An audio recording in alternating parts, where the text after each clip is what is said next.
जय श्री श्याम, जय मनोना धाम। आप सभी श्याम भक्तों का स्वागत है एक नई वीडियो में, एक ताज़ा अपडेट के साथ। तो इस वाली वीडियो में उन श्याम भक्तों के लिए बहुत ही ज़्यादा महत्वपूर्ण जानकारी हम देने वाले हैं जो श्याम भक्त यहाँ पर 10 अप्रैल से लेके 29 मई के बीच में आ रहे हैं या फिर आना चाहते हैं या फिर टिकट बुक कर दिया है या फिर करना चाहते हैं और वो जानना चाहते हैं कि महाराज जी अभी के टाइम पर बैठ रहे हैं नहीं बैठ रहे हैं। क्योंकि दोस्तों मैंने कल वाली वीडियो में आपको बताया था कि महाराज जी अभी के टाइम पर नहीं बैठ रहे हैं। 7 अप्रैल से महाराज जी बैठना बंद कर दिए हैं। तो अब महाराज जी कब बैठना शुरू करेंगे? क्योंकि दोस्तों आप दूर दूर राज्यों से, अलग अलग शहरों से, दूर दूर से यहाँ पर आते हो।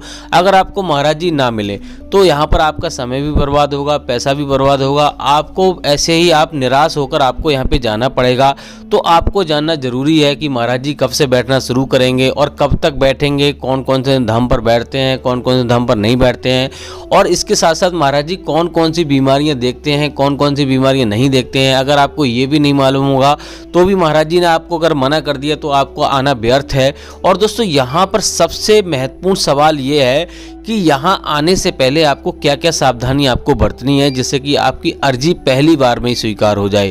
क्योंकि दोस्तों हर कोई यही चाहता है कि हमें पहली बार में स्वीकार हो, यानी कि हमारी अर्जी पहली बार में स्वीकार हो जाए, पहली बार में ही हमें फ़ायदा होना शुरू हो जाए। क्योंकि दोस्तों यहाँ पर आप इतनी दूर से आते हो, अगर आप पहली बार में अगर फ़ायदा नहीं होता है तो मन में निराशा हासिल होती है और जो आस्था में कमी आती है और दोबारा आने का मन नहीं करता है। बहुत सारे भैया यहाँ कहते हैं कि भैया हम कई बार आ चुके हैं और हमारी मनोकामना अब तक पूरी नहीं हुई है। तो उनके लिए भी मैं जानकारी देने वाला हूं कि आखिर उन्हें क्या गलती नहीं करनी चाहिए थी, क्या उन्होंने गलती कर दी है और क्या गलती आपको नहीं करनी है। क्योंकि दोस्तों यहाँ पर आने से पहले नियमों का पालन आपको जरूरी करना है। यहाँ के कुछ नियम कायदा कानून होते हैं, अगर आपको उनको फॉलो किया तभी आपको फ़ायदा होगा, अन्यथा फ़ायदा नहीं होगा। बहुत सारे भैया ये भी जानना चाहते हैं जो श्याम भक्त पहली बार वीडियो को देख रहे हैं, मनोना धाम के बारे में पहली बार कहीं से सुना है और वो जानना चाहते हैं कि वास्तव में यहाँ पे चमत्कार होते हैं नहीं होते हैं। तो उनके लिए हम बता दें यहाँ पर 100% चमत्कार होते हैं, लेकिन चमत्कार उन्हीं लोगों के साथ होते हैं जो यहाँ के नियमों का पालन करते हैं।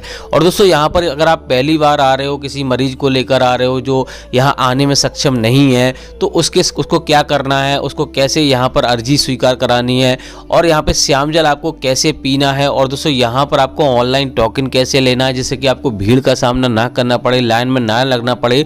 क्योंकि जब महाराज जी यहाँ पे बैठते हैं तो 14-14 घंटे, 15-15 घंटे लाइन में लगना पड़ जाता है, तब जाके नंबर आ पाता है। तो आपको ऑनलाइन टोकन कैसे लेना है, लेना भी है या नहीं लेना है, ऑफलाइन कैसे लेना है, लाइन में आपको कैसे लगना है, यहाँ आ रहे हो तो आपको मान लो कहाँ पे खाना खाना है और आपको ठहरना कहाँ पे है। क्योंकि कम से कम 2 दिन का समय आपके पास होना चाहिए, तभी यहाँ पे आपको शांतिपूर्वक दर्शन होंगे। क्योंकि दोस्तों महाराज जी के भी दर्शन करने जरूरी होते हैं और मंदिर के दर्शन करने जरूरी होते हैं।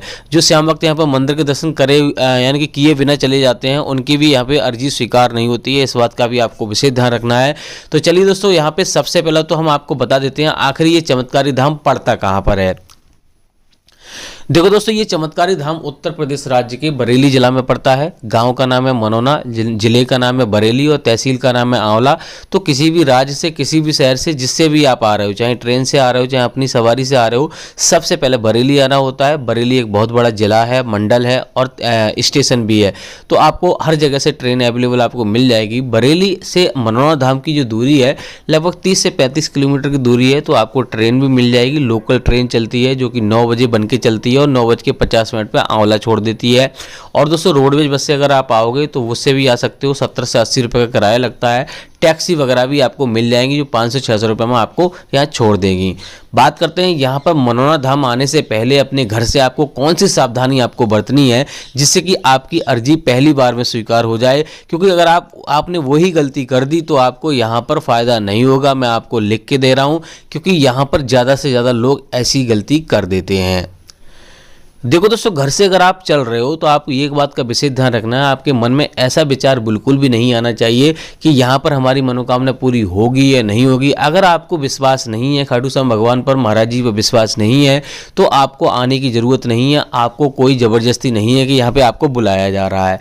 अगर आपका मन है, पूर्ण विश्वास है, तभी आपको आना है। और दूसरी बात यह है अगर आप मीट मछली खाते हो, शराब पीते हो, आपके परिवार में कोई भी करता है ये काम, भले से ही आपके यानी कि घर का कुत्ता भी ये काम काम आपको उसको खिलाते हो तो भी आपको रोकना है। हाँ, अगर आपकी मान लो कोई और जानवर है अगर वो स्वतः खाता है तो उससे कोई दिक्कत वाली बात नहीं, लेकिन आपके परिवार में कोई भी नहीं खाना चाहिए। इस बात का विशेष ध्यान रखना। अगर आपने ये गलती कर दी तब भी आपकी अर्जी स्वीकार नहीं होगी। और दोस्तों यहाँ पर अगर आप एक दिन में दर्शन करना चाहते हो तो इसके लिए आपको सुबह में पहुँचना है। सुबह 4 बजे, 5 बजे, 6 बजे तक आप पहुँच जाओगे तो एक दिन में दर्शन होने के चांसेस रहते हैं। तो ये सावधानी आपको घर से बरतनी है।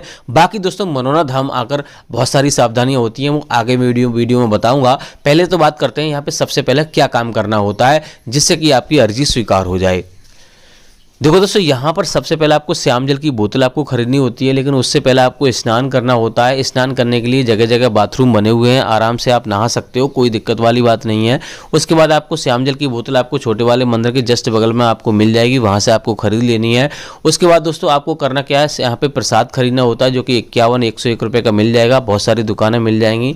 और दोस्तों अगर आप टोकन लेना चाहते हो तो आपको टोकन के लिए अर्जी फॉर्म आपको खरीदना होगा जो कि आपको 10 रुपये का मिलेगा। अगर ऑफलाइन टोकन लेना चाहते हो तो अर्जी फॉर्म आपको खरीदना है। ऑनलाइन टोकन लेना चाहते हो तो आपको प्ले स्टोर पे एप्लीकेशन मिलेगा, वहां से आप ऑनलाइन यानी कि टोकन ले सकते हो। लेकिन मैं आपको कभी भी आपको सलाह नहीं दूंगा कि आपको ऑनलाइन टोकन लेना है, क्योंकि उसका चार्ज भी 2100 रुपये का है। 2100 रुपये आपको पे करने होंगे तभी आपको यहाँ पे टोकन मिलेगा, अन्यथा आपको टोकन नहीं मिलेगा। और उससे अर्जी स्वीकार होने के चांस भी बहुत घट जाते हैं, 90% यहाँ पे चांस रहते हैं कि आपकी अर्जी स्वीकार नहीं होगी। तो आपको ऑनलाइन टोकन नहीं लेना है। अगर आपको टोकन लेना ही है, एक बात का और आपको ध्यान रखना, टोकन हर किसी को नहीं मिलता। जो ज़्यादा गंभीर होते हैं, चल नहीं सकते, विकलांग हो गए, ऐसे लोगों को टोकन मिलता है। तो आपको ज़्यादा आपको सोचने की ज़रूरत नहीं है। अगर ऐसी कंडीशन है, क्योंकि वो देखते हैं पहले कि मरीज ऐसा है नहीं है, उसी को यहाँ पे टोकन दिया जाता है। और टोकन यहाँ पे सुबह में 150 मरीजों को देखा जाता है, शाम में 150 देखा जाता है। तो इस प्रकार से देखा जाता है मरीजों को। टोकन लेने के लिए आपको ऑफलाइन टोकन अगर आप लेना है तो वो क्या करना है मैं आपको बता देता हूँ। देखो, उसके लिए आपको अर्जी फॉर्म में आपको जो भी समस्या होती है बारीकी से आपको लिखनी होती है। 60 रुपये उसमें रखने होते हैं, 1 रुपये रखा हुआ होता है, 61 रुपये की अर्जी लगती है। और सोलर प्लांट की तरफ आपको चले जाना है, वहाँ पर लाइन लगी आपको मिल जाएगी। 3 यहाँ पे लाइनें लगती हैं, एक मंदिर की लाइन लगती है, एक महाराज जी की लाइन लगती है और एक टोकन की लाइन लगती है। तो आपको टोकन वाली लाइन में आपको लग जाना है, वहाँ पर आपको बोलना है हमारा मरीज ऐसी समस्या है, दिक्कत ज़्यादा है। तो वहाँ पर आपको अर्जी फॉर्म पर मोहर लगा के दे देंगे, उसी को टोकन कहा जाता है और कोई चार्ज नहीं होता है। बात करते हैं महाराज जी यहाँ पे कोई पैसा लेते हैं नहीं लेते हैं, तो महाराज जी यहाँ पे कोई भी पैसा नहीं लेते हैं, कोई भी खर्चा नहीं होता। आपका जो भी खाने पीने का रहने का खर्चा होता है वही होता है। मान लो यहाँ पे सुबह में अगर आप नहीं पहुँच पाते हो तो आपको रुकने की व्यवस्था आपको देखनी है। रुकने के लिए यहाँ पे धर्मशाला बनी हुई है जिसमें आपको 1000 से 3000 रुपये का खर्चा आएगा। अगर यहाँ पर मान लो होटल में रुकोगे तो 800 रुपये से लेकर 1800 रुपये खर्चा आएगा। अगर आप फ्री में रुकोगे तो जगह जगह रैन बसेरा बने हुए हैं, वहाँ पर फ्री में रुक सकते हो, कोई भी आपको समस्या नहीं होने वाली है। अब दोस्तों बात करते हैं यहाँ पे महाराज जी कितने बजे से कितने बजे तक बैठते हैं। महाराज जी सुबह 8:30 बजे से लेकर रात के 11:30 बजे तक बैठते हैं और 3 शिफ्टों में बैठते हैं, सुबह दोपहर शाम। और दोस्तों अब बात करते हैं यहाँ पे अगर आपका मरीज आने में सक्षम नहीं है तो क्या काम करना है, कैसे यहाँ पे आप अपनी अर्जी स्वीकार करा सकते हो। देखो दोस्तों, यहाँ पर अगर आपका मरीज सक्षम नहीं है आने में तो उसको लाने की कोई आवश्यकता नहीं होती है।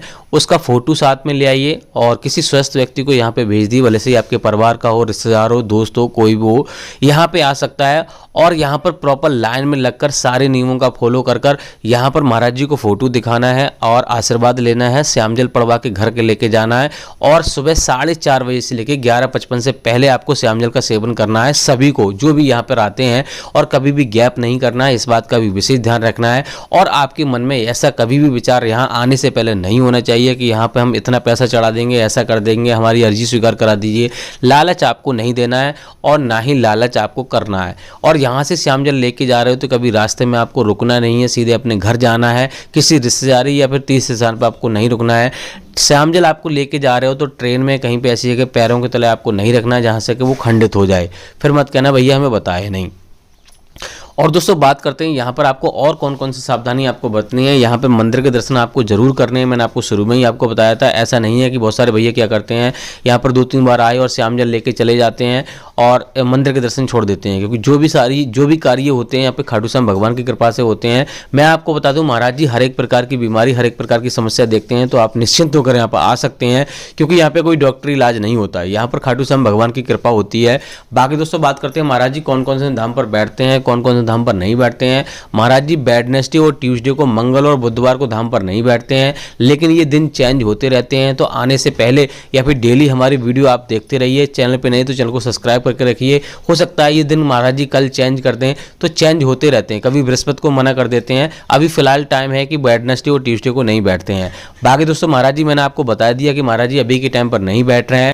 तो चलिए दोस्तों अब आपको बता देते हैं कि महाराज जी कब से बैठना शुरू करेंगे। देखो दोस्तों ऐसा अपडेट आया है कि 22 अप्रैल को महाराज जी यहाँ पर धाम पर मिलेंगे। अभी 22 अप्रैल के बीच में हो सकता है कल अपडेट आ जाए, परसों अपडेट आ जाए कि महाराज जी यहाँ पे आ जाएं। अचानक महाराज जी आ जाते हैं और अचानक ही चले जाते हैं, तो आपको इसके लिए आपको डेली हमारी वीडियो देखनी है। चैनल पर नहीं तो चैनल को सब्सक्राइब करके रखना है। हाँ दोस्तों अगर यहाँ पर कुछ और जानना है तो आप हमें कमेंट कर सकते हो। अगर मैंने वीडियो में नहीं बताया है उससे हटके अगर आप कमेंट करोगे तो 100% आपको जवाब दूंगा। अगर मैंने वीडियो में बताया है, अगर आपने वीडियो पूरी नहीं देखी है तो मैं आपको कमेंट का जवाब नहीं दूंगा। बाकी दोस्तों महाराज जी यहाँ पे 22 अप्रैल से बैठना शुरू करेंगे और अप्रैल पूरा बैठेंगे, और हो सकता है 5 मई तक भी महाराज जी आपको मिल जाएं, लेकिन हमारा अपडेट आपको देकर ही आना है। जैसे ही महाराज जी यहाँ पे बैठेंगे 22 अप्रैल के बाद हम आपको बता देंगे मई में कब तक बैठेंगे, कब नहीं बैठेंगे। फिलहाल दोस्तों अभी के लिए इतना ही। तो दोस्तों इसी मंगल कामना के साथ कि आपके जीवन में खुशियां बनी रहें, खाटू श्याम भगवान की कृपा हमेशा आप पे बनी रहे। इस वाली वीडियो को हम यहीं रोकना चाहेंगे। उम्मीद करते हैं आपको वीडियो अच्छी लगी होगी। अच्छी लगी तो लाइक कर देना, चैनल पे नए चैनल को सब्सक्राइब कर देना। तो मिलते हैं ऐसी किसी और वीडियो में, तब तक के लिए जय मनोना धाम, जय खाटू श्याम महाराज।